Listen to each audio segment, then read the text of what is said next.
before we get into all the things, and there are a lot of things to get into, we just hold space for the lives that have been lost on this land, the lives that continue to be lost, a moment of silence for the voices that will not be heard, and use that space however your spirit calls to you, whether that's libation, whether that's chanting, whether that's just holding the space. Let's take this collective moment of silence together.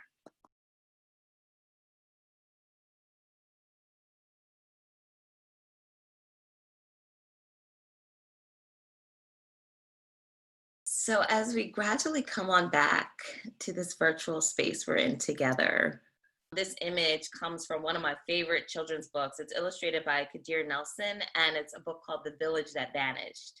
And in the story, the young girl who we see here, her village is being attacked by slavers, and they have to move and leave their land, and they get to this place where they're just stuck. Like there's no way forward, there's no way backward. And so she goes within and she remembers the ancestral songs, and her ancestors show her a path forward. We know that there is so much power in that silence. There's so much that can come to us, that is revealed to us, that we can settle and hold in that space of silence.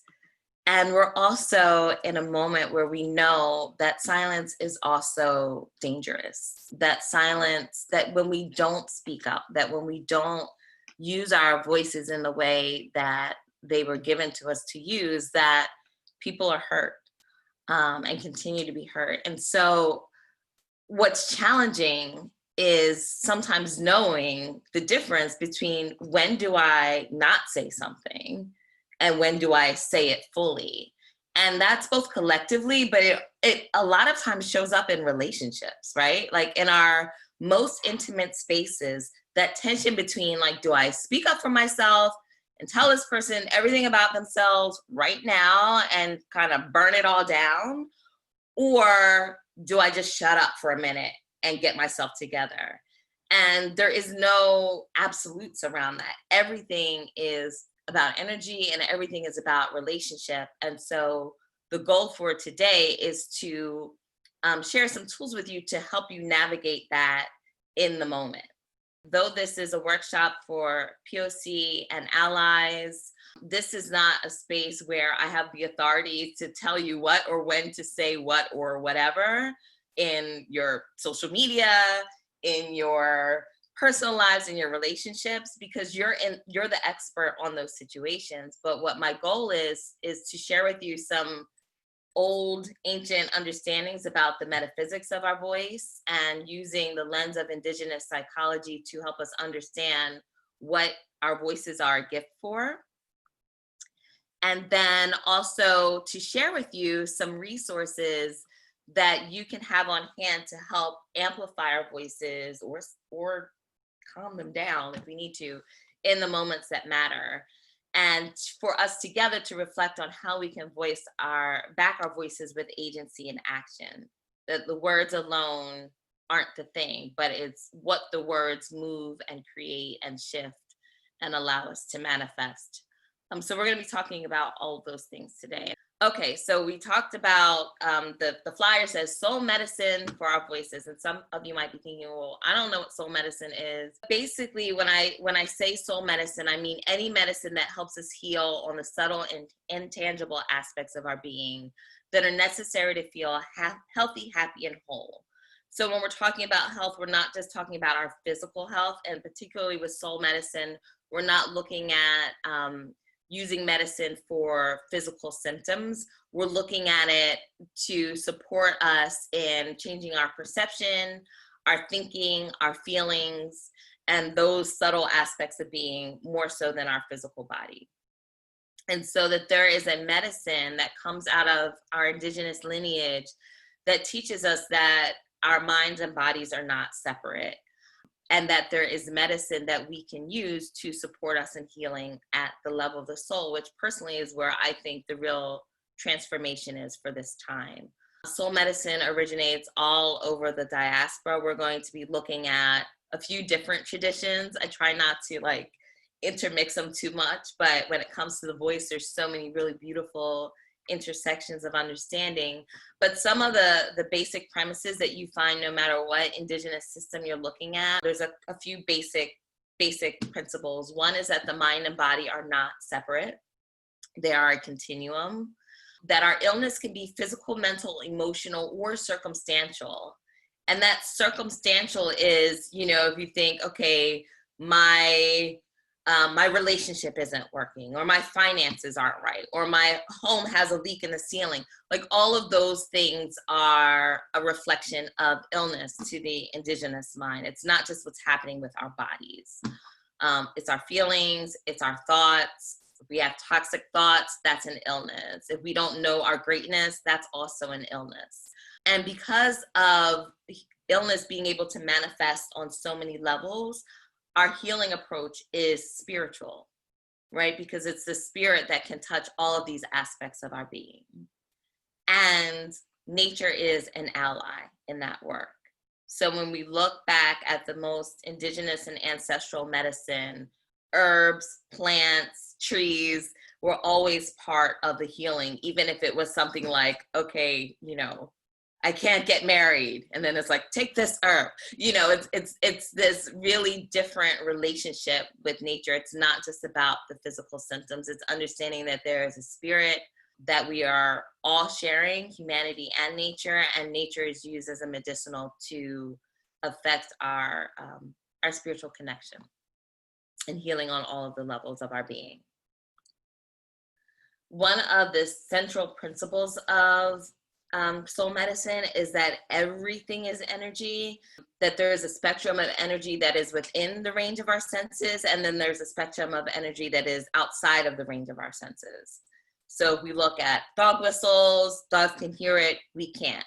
When we get our gel manis, we can't see the UV light, but we kind of trust that it's there, right? So just because we can't see it doesn't mean that it's not real and that it doesn't have an impact. And as we're looking at soul medicine and how it affects us, we're looking at the energy and the energetics of our being as a central area of focus. And when we look at ourselves and the manifested universe through this lens of not everything being physical, we come to this tree of life, which is both the Kabbalistic tree of life and it's also the Kemetic or the Black Egyptian tree of life. And we see these spheres of existence. And if we look down here at the bottom, this is the physical world. So this is all the stuff that we can experience with the five senses. And all of this up here is the stuff that is beyond our senses. And loosely speaking, I mean, they all have different names depending on the system that you're looking at, but there's this etheric or this emotional body, there's this astral or mental body. And when we see these spheres, we know that these spheres are also related to the planet. So this astral and astrology, we have the solar consciousness here, the Martial consciousness here, the Jupiterian consciousness. It's all this large frame here is like this map of our psyche. And then up here at the top, we have this sphere of spiritual interconnection where everything is one. And so when we think about manifesting something, we are bringing something from the spiritual, from the world of ideas, from the world of cause or spiritual truth, and we're bringing it down through our thought body, down through our mental body, down through the energies in the emotional body, and into the physical world. So there's a progression of how things come into being, and it starts with the idea and then it becomes form. And so we see this in this kind of modern interpretation of watch your thoughts, they become your words become your actions with intention, not automatically so. Your actions become your habits become your character, and your character becomes your destiny. And I believe that that is a modern interpretation of this map of how things come into being. It starts and then it filters all the way down, and we see things coming from a place of unlimited possibility to finite existence, which is that downward facing triangle that we sometimes see as a symbol of the sacred feminine or the symbol of manifestation or the symbol of birthing, because that's essentially what the process is. And so this throat chakra right here lies right at the cross point between when something is an idea and its first ability to move into manifestation into the world as we know it. The throat is like the gateway. It takes things out of the world of ideas and into the world of form. In many cases, it's giving things its first form. So the ideas that we have and the ideas that we hold, that's why we always hear things like, well, write it down, keep a journal, tell a friend, because something in speaking it or writing it gives it energy, gives it vibration. And it becomes the first vibration of manifestation, even if it's beyond the physical. So when we're talking about the throat chakra, we're talking about our capacity to speak things into existence and to use the creative vibration of the voice to manifest something.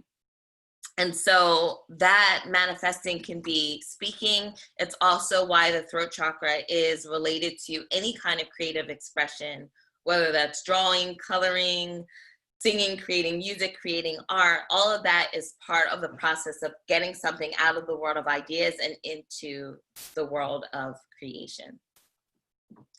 And so strengthening our throat chakra is one of the first tools or one of the first things that can support us if we're feeling blocked. And some of the ways we feel blocked in the throat chakra is it could literally be a sore throat or scratchy throat.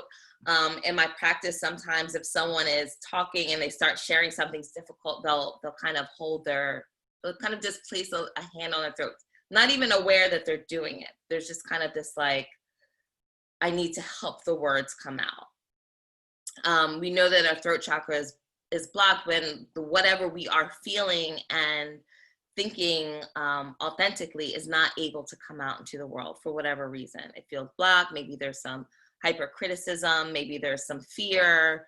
Maybe there's some whatever that is blocking the throat. And so one of the first tools that we're going to look at is a beautiful blue stone called lapis lazuli.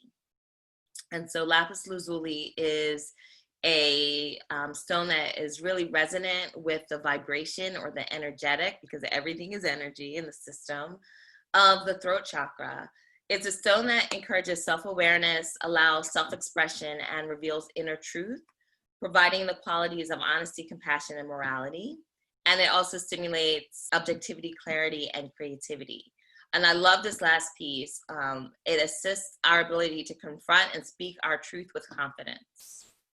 So this is a stone that you can just kind of have. I have one sitting here looking at me on my desk for when I do things like this and I need my words to really express what's going on in my mind. It's like these little reminders to stand in our power and speak our truth. So if you're going into a meeting space that is feeling uncomfortable, or you have to have that difficult conversation, you know, those no way forward, no way back conversations in relationships where it's like, okay, this conversation has to happen and I don't know what's going to come after it, then lapis lazuli is an ally that you can bring with you and just kind of squeeze it and hold it and remind yourself that you have something of the earth that is supporting that truth and expressing itself.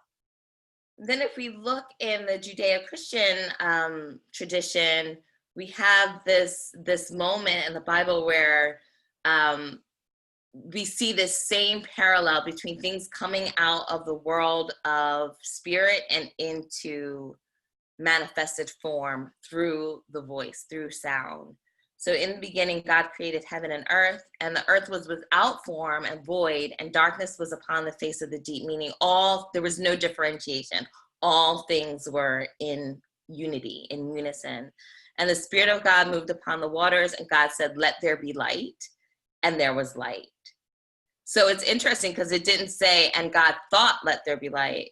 It says, God said, let there be light. So this vibration of sound that then becomes the manifested world. And we see when we look at our sacred texts, when we look at our sacred stories, that they are encoded with symbolism and wisdom. And I think this moment here is one of those moments that speaks to the power of the vibration of the voice. It's almost like an instruction manual. So this is where it gets really fun because if you've been coming to the last couple of workshops, I've been talking a lot about the wood element because we came out of COVID-19. Well, we're still in COVID-19, but the immersion in COVID-19 was very water element. And then we were coming through this moment of protest and activism and people taking a stand, which coincides with the spring, which is the season of the wood element. The wood element governs our right to exist with freedom and ease. So in Chinese medicine, one of the most famous herbal formulas from a bazillion years ago is called the free and easy wanderer. Because the wood element, when it is happiest, is able to move around with freedom and ease with no fear of being harmed. And so the wood element aligns us. The wood element in Chinese medicine is that part of ourself that aligns with our right to exist with freedom and ease. It governs our boundaries, our self-esteem, our ability to self-actualize, and what some people call anger. We also could look at as righteous indignation, which means if you are not allowing me to exist with freedom and ease, then I have a problem with it. And the wood element also relates to clear and decisive action. So knowing what to do and when to do it is part of the domain of the wood element. And the energetic of wood is upward. I call it the energy of change. And so we look at this sprout, which I think nature is really our best teacher, right? So we look at the sprout and see how it is literally in its tiny, tiny being going against the whole entire force of gravity. It's growing up towards the sun. So one of the things that we say with the wood element is that a plant never asks for its share of the sun. It just moves instinctively toward the light. So this little sprout isn't saying, oh, excuse me, can I please get some sun? It's like, nope, there's the sun, I'm going for it. And it's not asking for permission. It's not asking for forgiveness. It's just going for it. And that's what the wood element is. It's our ability to kind of self-actualize, go for the sun, stand in the sun, not make ourselves small for others. And so when we have that energetic flowing the way that it's meant to flow, we have balance. When there's too much upward energy, it's like too much up, up, up, up, fight, fight, fight, and we can't reach the sun, then that's what turns into what we call anger or frustration or even rage, depending on how much upward force there is. And so when we can't get the sun, this is the energy that we feel. And that's on a personal level and also on a collective level. If I am not free, I'm gonna be mad about it. If I'm not being treated fairly or justly, or if my life doesn't matter, I have a right to be mad about that. Because if I'm not protective of the part of me that says it's not okay for you to step on my toes, it's not okay for you to block my freedom, then that actually means that that there's illness. So any plant that's not willfully looking for the sun or the nutrients or the light that it deserves is a plant that's not going to live very long. So this upward energy of the wood element is necessary for life. And then at the same time, when something can't push up towards change, and it starts to shrink back down, that's where we come into the feelings of hopelessness or sadness or indecisive. It's like, oh, I don't know, I can't do it anyway. Or our vision starts to get dim. And so the wood element is this upright, active force that helps us to stand in the sun and be really the spiritual warrior, the peaceful warrior that has the purpose and the clear vision for freedom for everyone.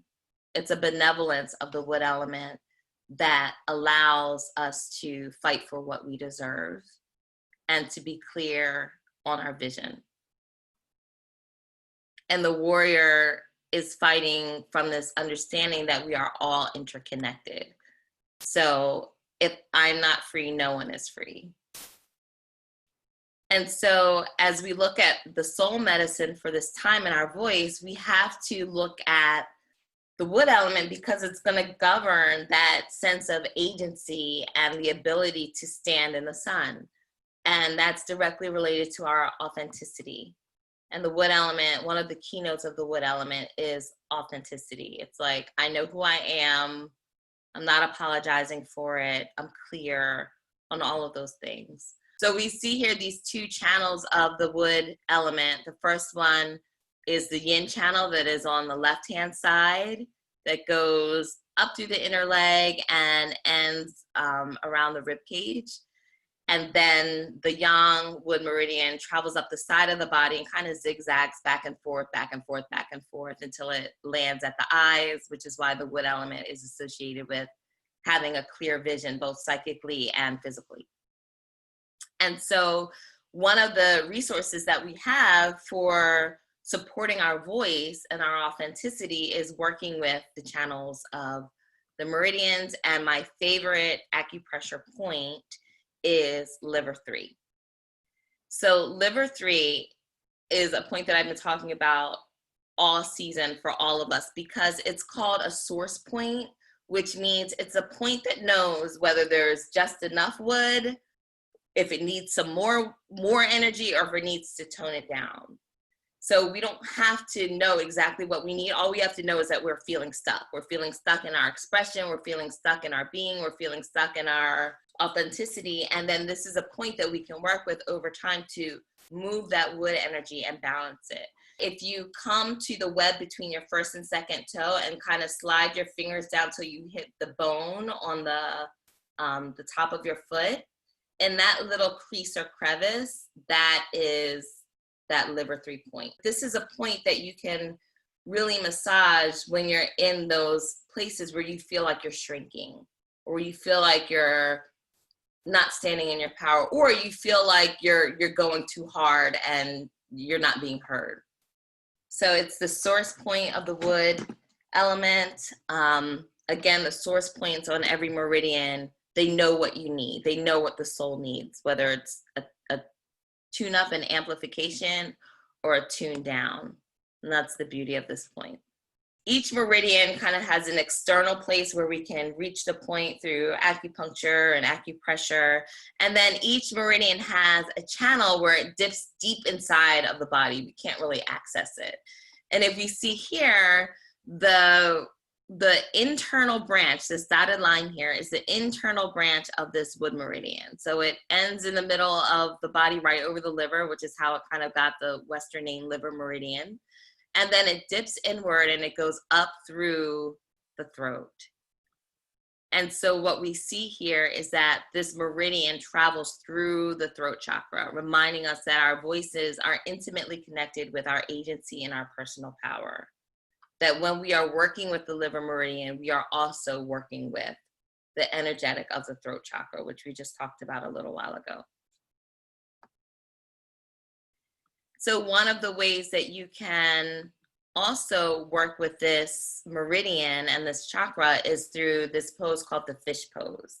I like to hold this pose for at least a few minutes. So this pose, I like to visualize the words coming through my heart and right out through my throat chakra, with authenticity, with the kindness and compassion of the heart, but also the agency and the truth and the power of the wood element.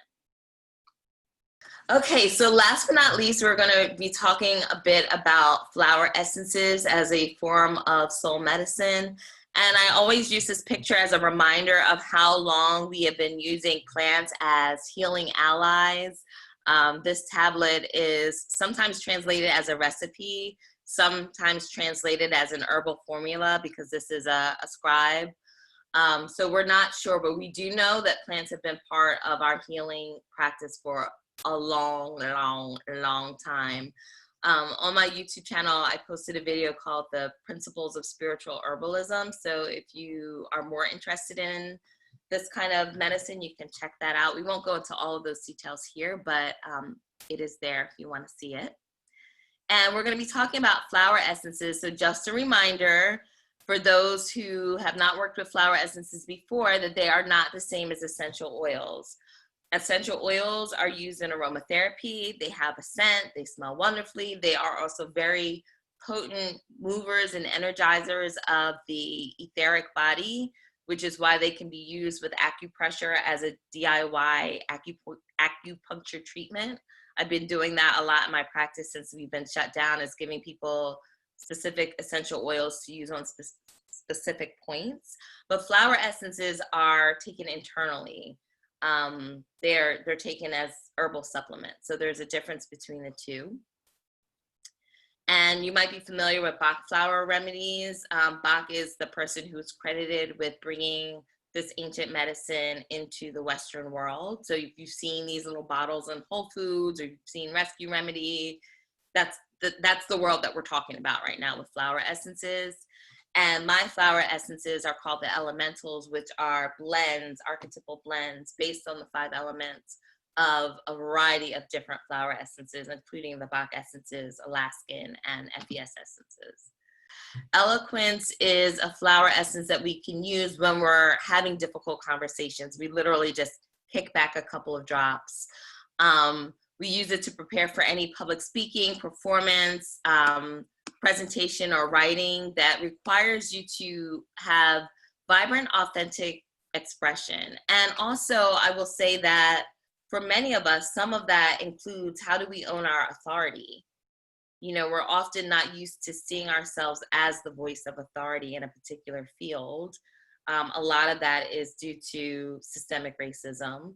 And so this formula, I found, has been very helpful when we need to hold that position of authority. If you are a person that tends to rub others the wrong way with your communication, so people always seem a little bit defensive, or it always goes a little bit left, you're trying to say one thing and then all of a sudden you're in an argument and you're not quite sure how you got there, it might be you. And it might be how you're communicating. So this is, we're gonna look at some of the flower essences that speak to that. And then on the other side of it, if you have a voice that is hard to take seriously, or that is timid, or you find that people are constantly talking over you, then this is a flower to consider. When we bite our tongue, and when we're feeling blocked in the throat chakra, what we just talked about. The first flower essence that is really critical right now is a flower essence called Deer Brush. And the image that comes to mind with Deer Brush is that it's like little soap suds. So Deer Brush is a heart cleanser that helps us to really authentically know our heart, to really know what it is that we even want to say. You know, sometimes it's like we don't even know what we're really feeling, you know, especially when we're feeling a lot of different things at the same time. But Deer Brush really helps us to get up close and personal with our heart's desires. It helps us to really know, not just in our communication, but in our life. It's like that part of ourselves that's like, well, what do I really want? And what's really key about Deer Brush is that it has a specific indication when there's a lot of social pressures. Whenever there's a sense of this kind of socially accepted right way to do things that don't feel authentic to me. And so Deer Brush helps us to identify that and to stand in what does feel authentic, even if the eyes that are looking at us feel otherwise. One of my favorite books is this book called Should: How the Habits of Language Shape Our Lives. She talks about the use of the word should and how often in our lexicon we use words like should, or I have to, or I must. And she talks about how that really reflects us reporting to this internalized, she calls it the internalized oppressor, but it's this being, this entity that's kind of monitoring our movements. And how unhealthy that is, because it does not reflect our desire or our action. So saying I should vote does nothing for us if we're not actually voting, right? I should protest doesn't mean anything, right? It's what we actually do and how we move into our intention that matters. So what she encourages us to do is to start translating our shoulds and our must-haves into statements of desire and statements of action. So instead of saying, I have to address my friend for the semi-racist BS that she just said, which gives me this sense of like, I don't really want to do that, I could say, I really desire for us to have an authentic relationship. I really desire for this friendship to remain intact. And so even that shift in our language into moving towards desire helps to move the energy into our actions backing our words. Okay, the next flower essence is one called trumpet vine, which looks like a little microphone. So sometimes we diminish our boundary because we start explaining or apologizing for our boundary. Trumpet vine is being able to have the vitality in our voice. It's a red flower, so it really calls on the energies of the earth. Trumpet vine is oftentimes that flower essence that I use for folks that need their voice to be clear and strong and final. They need their voice to give the energetic of there's no negotiation here. The next aspect of speech is this idea that we want to speak in a way that others love to listen, and listen in a way that allows others to love to talk to us. And so those places where the communication gets stuck and we can't hear what they're saying, they can't hear what we're saying. This is also the flower essence when I mentioned before that if you find yourself frequently saying that people don't understand you, if you find yourself frequently feeling like people are getting defensive or triggered by what you're saying, then calendula is the flower that softens the edges. It's a heart-to-heart communication. So again, bypassing the mind and what we think the other person is saying, but really, truly hearing the person's intention, even if their words aren't coming out correctly.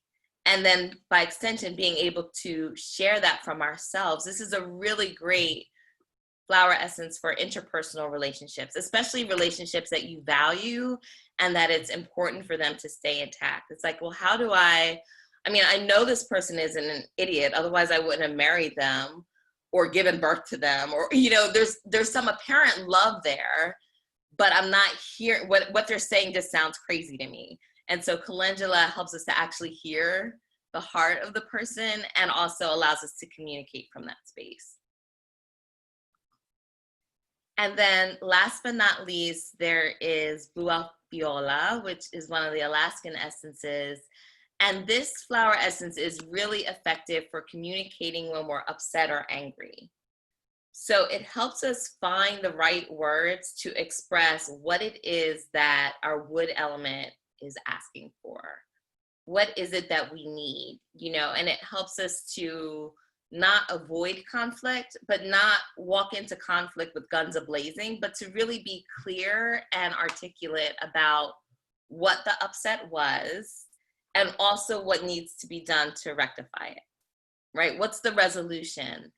And sometimes this is the flower essence that even helps us come to terms with the fact that what we're feeling isn't fear or sadness, but it is actually anger. And how do we hold that? And then what do we want to do with it?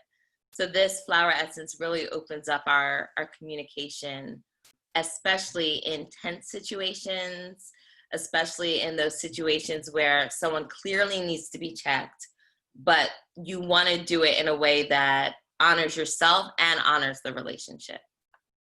If it deserves to be honored. And in some cases it doesn't, and that's fine too. The flowers are like, whatever.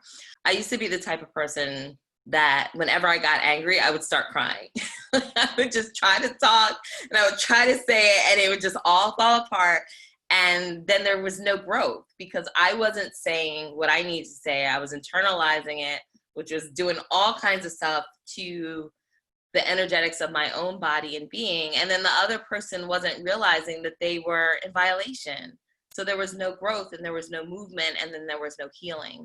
So this flower essence has, on a personal level, really helped me to take a moment, take a pause, and then say what needs to be said. If you are interested in working with the eloquence, you can find on my website. It's $10 off with free shipping with the code Lift My Voice. So if you order Eloquence, we'll have another hangout around the full moon where you'll be invited to share how have you been using your voice, what have you noticed shifting. I know for myself, working with Eloquence, I finally sent my book proposal in. And it's been like sitting around for like months and months. And I was like, just take a couple of drops of this eloquence. And that became my place of voice and authority and agency. So I look forward to inviting and us coming back together to talk about how we're using our voices as agents of change. Some things to look out for as you work with the soul medicine that we talked about today. Soul medicine is very gentle, so you have to be mindful of how the subtle ways your thoughts and emotions are shifting. So you could look out for these like moments that are like aha moments where you all of a sudden know exactly what you need to say, how to say it, or how to solve this particular communication problem. You might find yourself speaking, writing, and responding to others with more clarity and authenticity. So just kind of noticing the places where you were maybe hesitant before and now your voice is coming out louder, stronger, and clearer. You might find yourself addressing past miscommunications. And another reason, another layer why this flower essence is so relevant right now is because we're in Mercury retrograde, which is notorious for not just saying things the wrong way, but at least in my life, any unfinished business, any unfinished like relationship quarrel, any miscommunication that was like, I'm just going to leave that alone, the person will pop up. It's almost like clockwork. Mercury retrograde clicks into place, and then I get a text, and I'm like, okay, here we go. And it's an invitation to revisit those places where the communication wasn't on the up and up, and to fix it. So that's not a bad thing, but it is helpful to have some allies and supports as you revisit those conversations. And then you also might notice some breakthroughs in difficult relationships, places where you start hearing and seeing and understanding each other on a different level. We know in relationships that when one person changes, the other person automatically has to change, either to adjust or to keep up. So you might see some breakthroughs in some places that either felt stuck and now are finding some new movement or understanding, or some places that were inauthentic and now there's a little bit more argument or discussion or dialogue around the places that are not living fully. So if you are interested in ongoing support, there are some ways to stay in touch and stay connected. I do offer private sessions virtually. So that's this intersection of a lot of what we did today, Eastern medicine, kind of blending with some Western psychology, and then of course coming back to this ancestral magic and wisdom. We recently opened, which I'm super excited about, a soul medicine clinic. We also do a free soul medicine circle every Friday at noon. And if you are interested in supporting this work on an ongoing basis, I invite you to support us through Patreon. Our page is Oceans and Rivers, and that of course supports the clinic. That also supports our distribution of free flower essences to organizations that are at the front lines of community change. So we've been sending out free flower essences to some of the organizations that are really doing on the groundwork for Black Lives Matter, for racial justice, for medical justice, for all of the things there's so many things that we're fighting for right now. And so your support is welcome there, as well as your love and prayers and gratitude and magic are all currency that we appreciate.